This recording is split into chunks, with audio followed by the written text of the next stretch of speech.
करते हैं हम लोग क्वेश्चन नंबर 3। कह रहा है कि इन फिगर 6.30, यही आपका फिगर 6.30 है।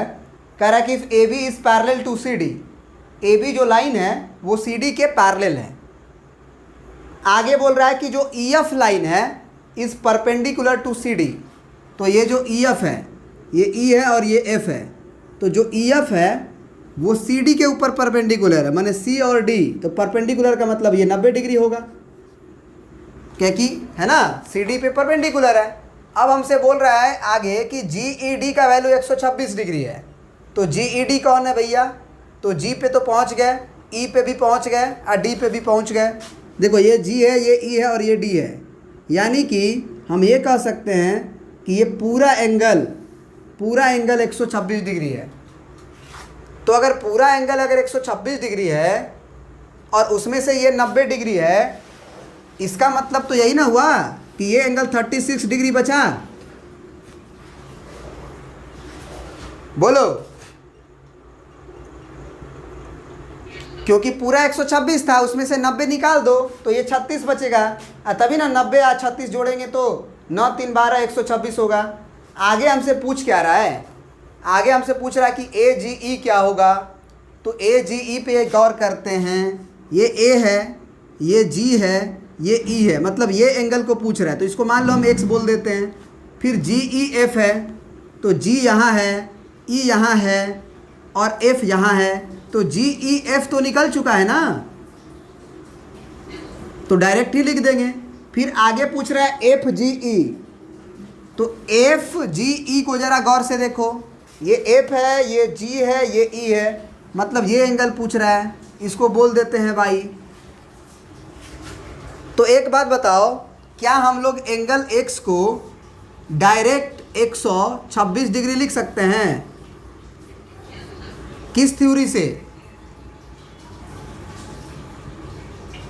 क्योंकि ये जो एंगल 126 लिखे हैं ना, वो ऐसे लिखे हैं 36 डिग्री या प्लस 90 डिग्री।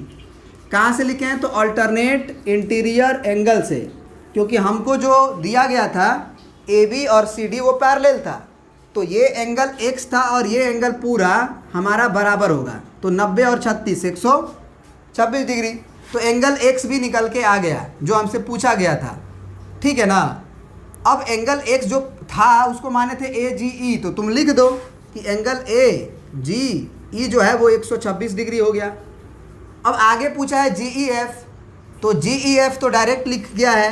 तो एंगल जी ई एफ बराबर लिख सकते हो 126 डिग्री और माइनस 90 डिग्री, और वहाँ से आ गया तुम्हारा 36 डिग्री। तो ये भी निकल गया, एंगल जी ई एफ भी निकल गया जो पूछा था तुमसे।